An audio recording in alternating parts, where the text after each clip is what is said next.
Order! Order! You are an incorrigible delinquent at times. Behave yourself, man!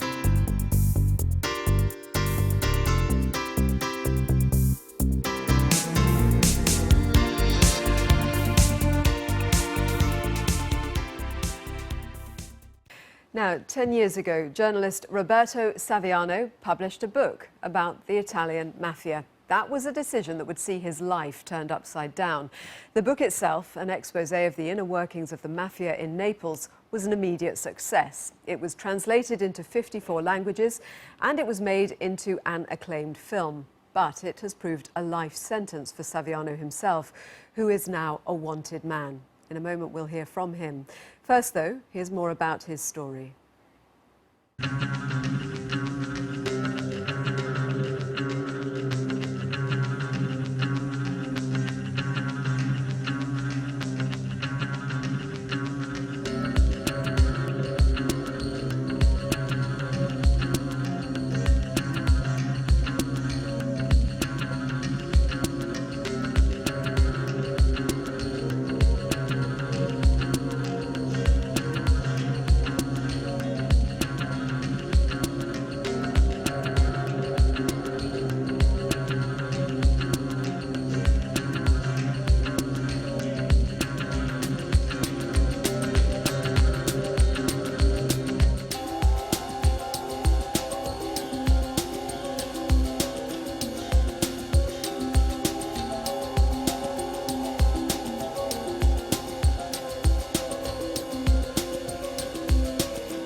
Well, it's an extraordinary story, and my colleague Matthew Price has been speaking to Roberto Saviano about his life.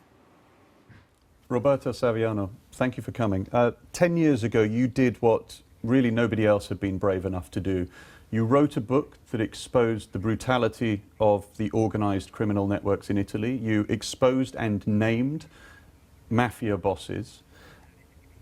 Most Italians, maybe most Italians describe you as a hero. Certainly Italian friends of mine say you're a hero to them, and yet it's ruined your life.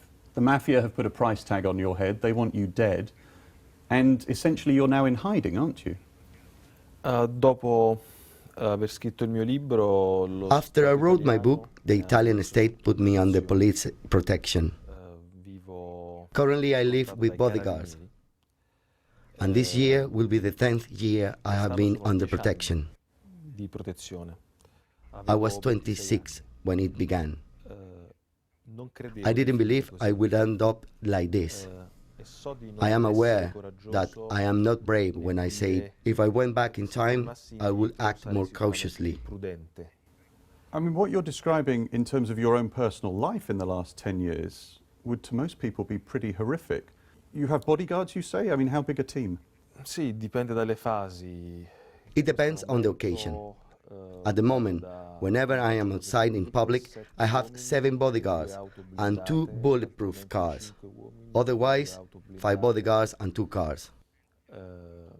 It depends on the country hosting me, though there are few countries that have decided not to let me in. It might seem absurd, but this is very common for people who speak out on these subjects. At the moment, in Europe and South America, there are many writers who are in the same situation. I found myself in this situation because I didn't hide my face. I used my real name in my books. I never wanted to hide my identity when I am on TV. It's fundamentally important that I put myself out there, my face, my eyes, my name, my blood and my body. You have bodyguards then. Are you able to live in a normal house? Presumably over some of the 10 years you've not been out in Italian society, if you like. Bodyguards are given to people like myself, journalists, writers, to be able to say these death threats will not stop you. For example, when I go to a venue and give a talk, I will be surrounded by police. Sometimes I can go to a restaurant, but I will be surrounded by police protection, sometimes with dogs. There is a part of me that longs for revenge against the people who have done this to me. I don't want to give my life over to them. They have had 10 years of my life. It's inconceivable that I give it away to them. All this came about because you pointed the finger directly at the criminal bosses, the mafia bosses. Perhaps we in Britain, in America, in places, we have a romanticized image of the mafia from the movies and the books we read. And yet you're saying, is the mafia, does it really have its finger on top of Italy? It controls Italy in the violent way that you suggest. Is that still the case? The mafia has a big control over the Italian and European economies, and also some military control in certain areas. A small segment of their activity is illegal, and a large segment is legal. The illegal segment mainly comprise cocaine, marijuana, and hash trafficking. Their legal operations, on the other hand, mainly focus on waste management, including toxic waste. And there is a lot of funding placed into construction, food distribution, shops, restaurants, large shopping centers, and financial investment. The best way to understand mafia organizations is to think of them as businesses, which not only use their wealth, lobbying and marketing when they do business, but also rifles, bombs, murders, torture, and their own rules. The mafia has special rules, and they clearly state that they are men of honor. That's how they define themselves. And men of honor listen to and obey the rules. Lesser men obey the law.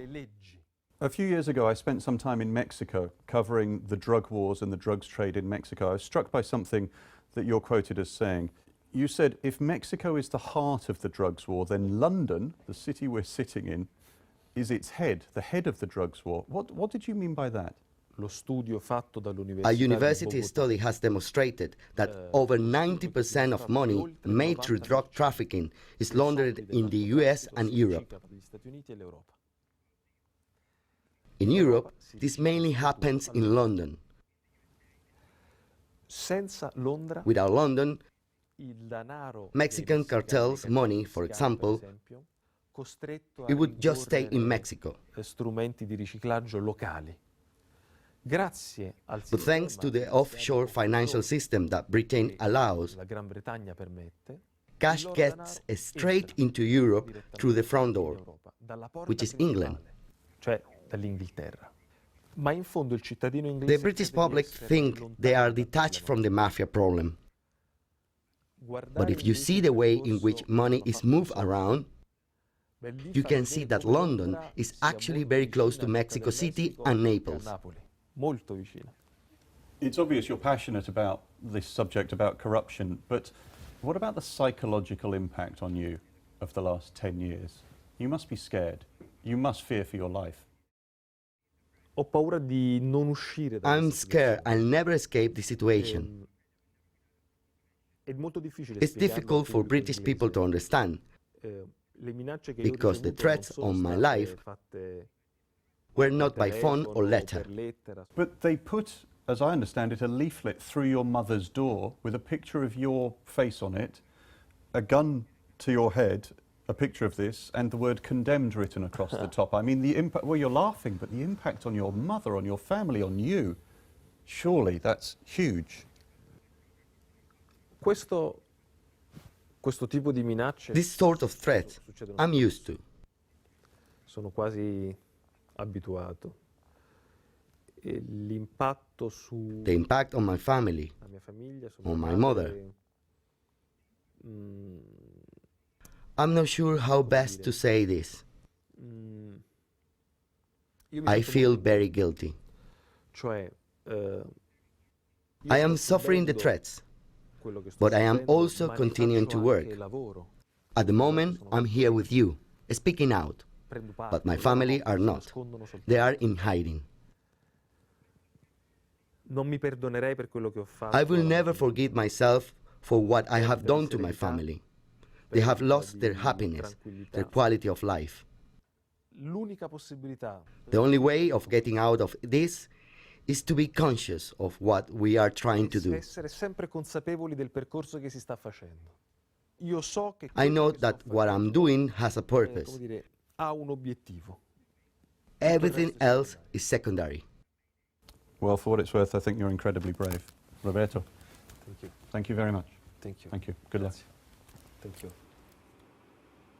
That was Roberto Saviano talking to Matthew Price. His new book, out yesterday, is called My Italians, True Stories of Crime and Courage. The Home Office told us that the current government has done more than any other to tackle money laundering. They said we recovered a record £250 million last year, but there is more to do.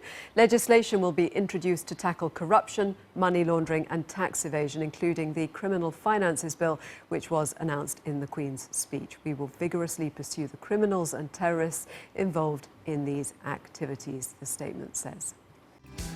I've been getting away with it.